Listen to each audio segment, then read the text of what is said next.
Hello, everybody, and welcome back to another coloring adventure with CLAldridge Art. If you do not already know me, my name is Christine Aldridge, and I am CLAldridge Art. I do draw coloring books. That is how I make my living, and these are three of them right here. This is one of my newest releases, which is the best of CLAldridge mandalas. This is Fabulous Flowers, which immediately preceded this. And this I released a couple of years ago, actually 3 years ago now, and it is called Flowers and Flyers. There are 8 books total um, to prevent people from having to buy all 8 if they become new fans of my art, or not prevent, but help them decide. I have just also released, and I am waiting to get my hot little hands on it, a new book called 40 Fan Favorites. And it features 5 of the top 10 designs from each of the first 8 books. Um, and that's volume 1. There will be a volume 2 of that that will come out later on this year. But enough about that. That's not what I'm here to talk about today. Oh, by the way, they're available all on Amazon and as PDF instant downloads in my Etsy shop, as are all the individual drawings, including the new art that isn't yet in a book. Okay, so that done. What have I done here? Well, this is my set of 150 Prismacolor pencils. And I was lucky enough to be blessed by a subscriber who sent me this at Christmas time.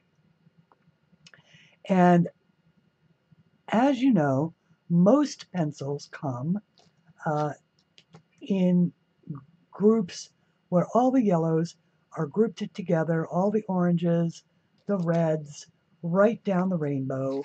And that is, in fact, how I swatched my original set of Prismacolors. Just straight down the line, all the reds, all the blues, all the purples, all the greens were all together in the box. And as I was doing this exercise, I am kind of, I don't want to say I am OCD. What I am is puzzle. I'm a puzzle figure outer, if that's what you want to call it. And to me, the numbering system of the Prismacolor pencils, as they are in the box, was a fascinating mystery to be solved. I started that unraveling of the mystery by first off doing the swatches as they were, and then swatching them actually numerically. And that is what I did here.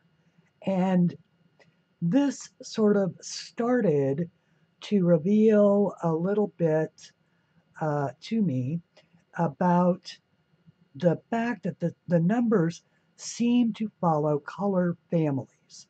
So you've got brights, you've got your golds and kind of brownishes. You've got neons, of course. You've got a whole series of muted shades over here. You've got tropical shades over here. And that got me to thinking, but I didn't really do anything with it. I just left it sitting in my book. And then the other night, I was trying to figure out A, what I was going to do for this video, and B, how I wanted to color particular drawings, because I do Sunday show and a Sunday live stream where I sit and color with everybody. And I should say that I'm a pen and ink artist. I am not a colorist. I am just learning about coloring. Otherwise, my art, I try to draw it so that it's beautiful in black and white, and then I let fans of my art uh, put breathe it into life with colors, because a couple of reasons. One, I've never been good at selecting a color palette. I technique is something I am learning. Color palettes, that's an eye thing. I recognize a good color palette, but when I see it, and that may be the heart of the mystery for me. I recognize a good color palette when I see it, but I can't imagine it in my head. I can imagine drawings, but I cannot imagine colors. I only draw in black and white. So I started out very basically, just doing in this particular book, um, and we were demonstrating Mungyo chalk pastels last week. And so I just did a color wheel. Basically your basic colors, yellow, magenta, and cayenne blue, and then the cayenne blue and the red, because the primaries made the secondary purple, uh,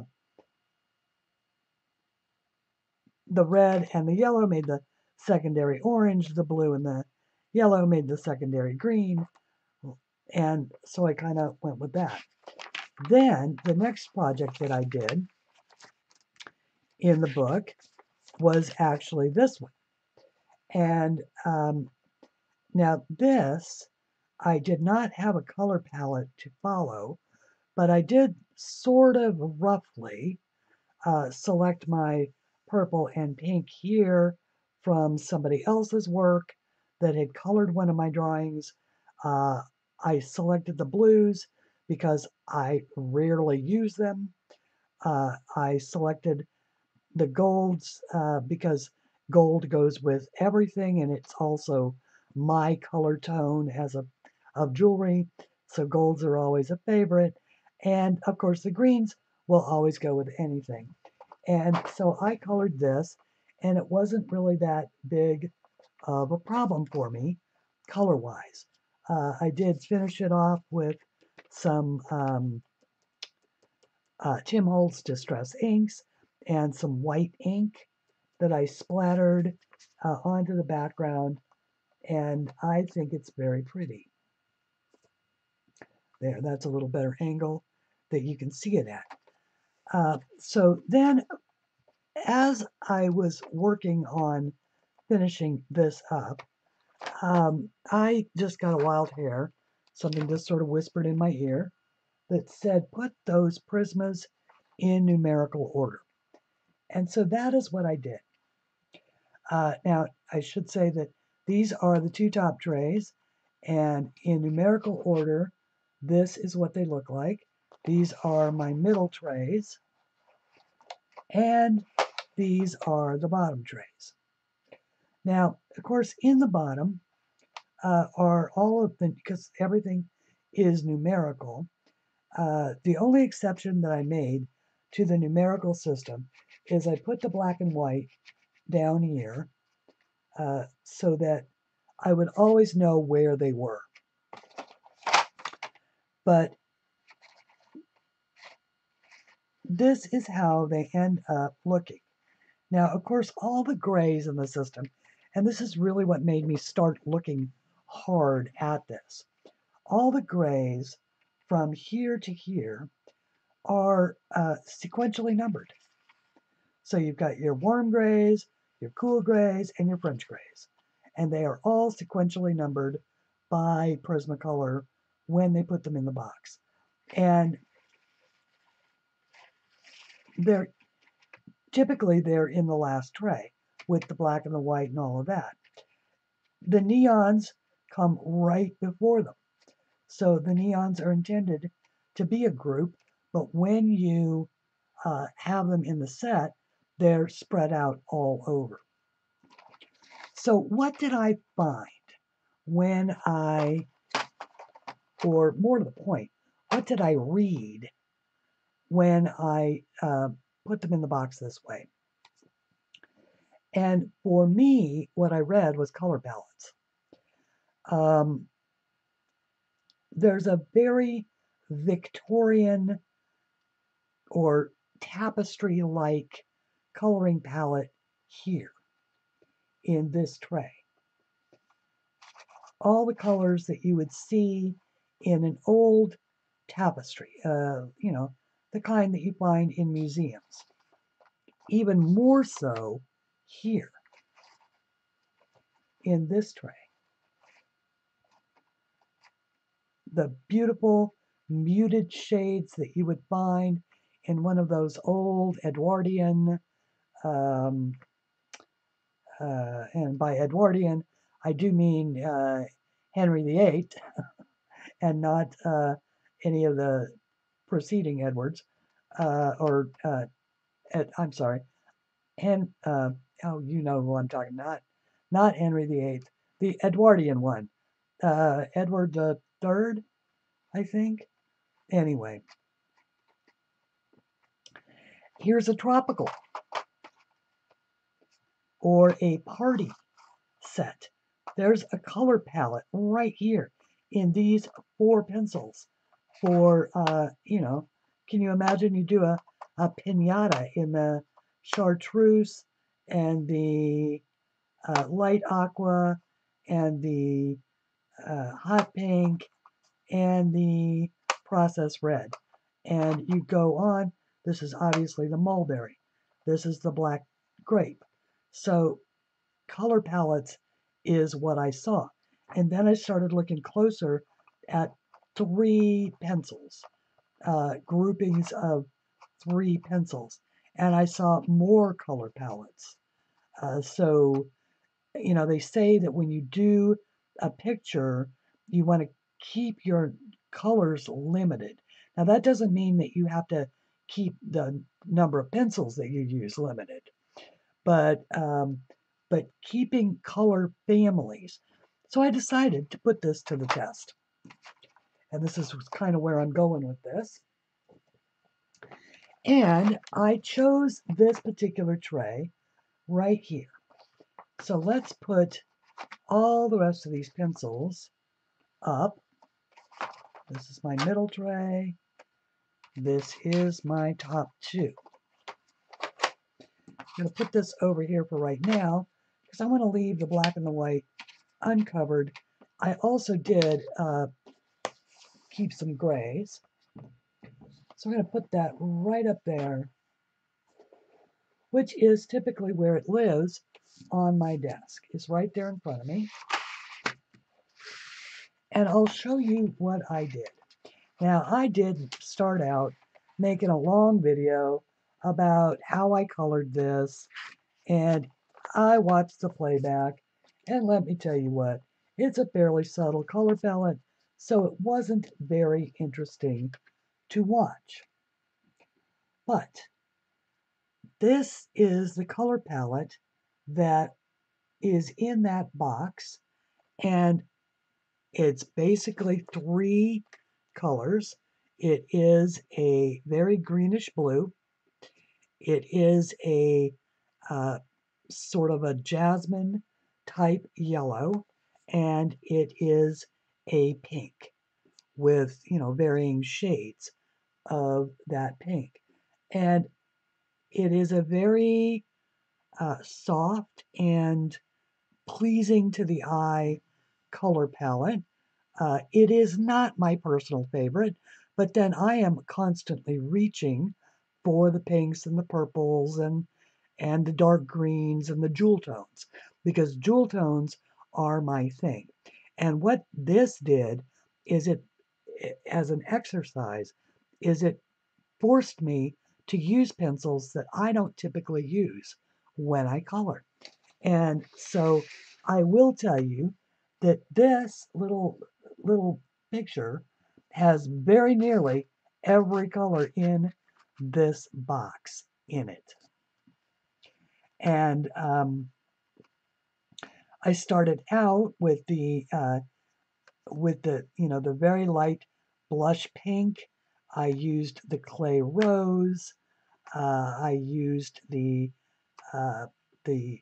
pink rose. I used the rosy beige.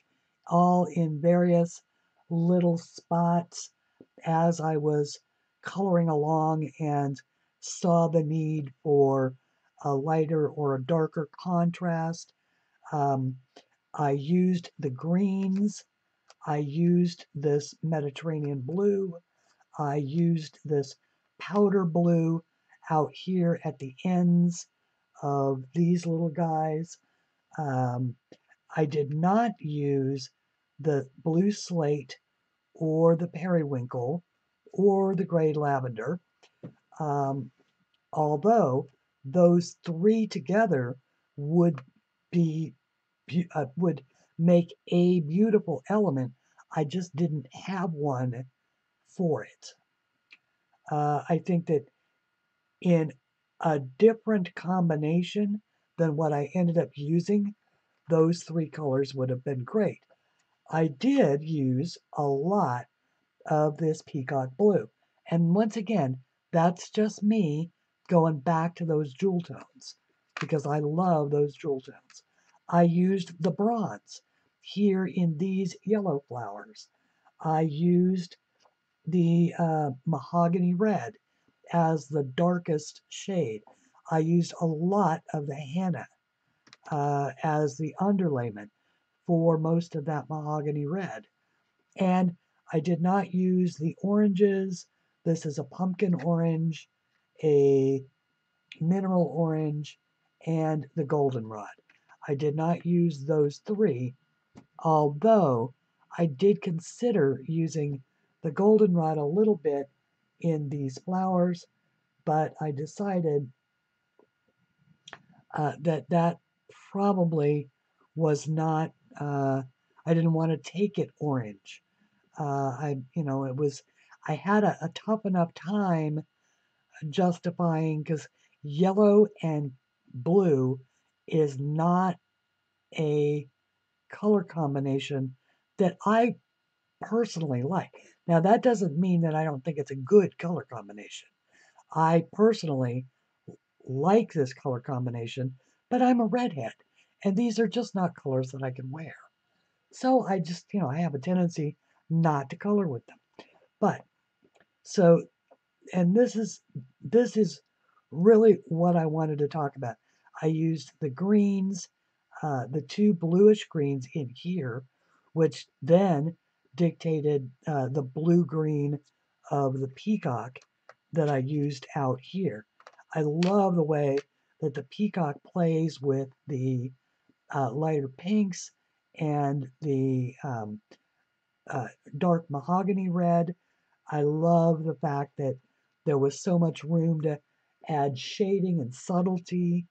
And I ended up with a color palette that was fairly effortless for me to think up that was outside of the box of the color palettes that I normally would use. So, if you are like me and you are color palette challenged, give something like this a try. Be sure that you have swatched your pencils in order so that if this doesn't work for you, you can put them back in the order that they are intended to be.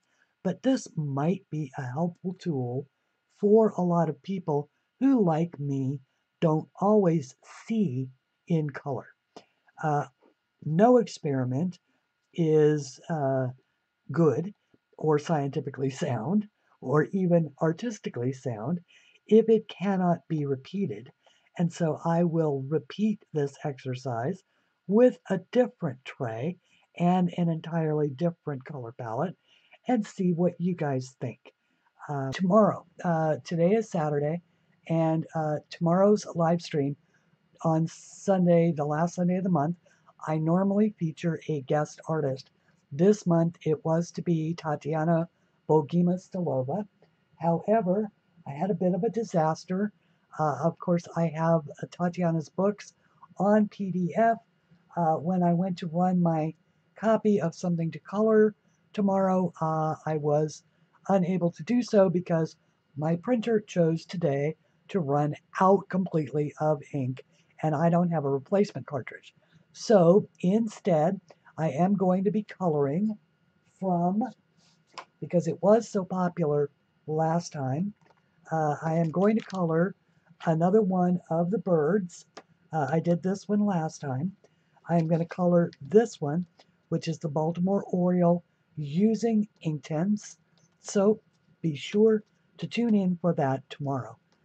If you are not already a subscriber to my channel and would like to see more videos like this, please do comment below, or even if you are a subscriber and would like to see more videos like this, please comment below. Leave your comments. I do try and answer each and every one. You are also can find me on Facebook at CLAldridge Art. I am also on Instagram and Twitter. I also have an artist page on Facebook, as well as a coloring group called CLAldridges Coloring in Bloom Coloring Club. Until we meet again, please color something pretty. For now, thank you for joining me.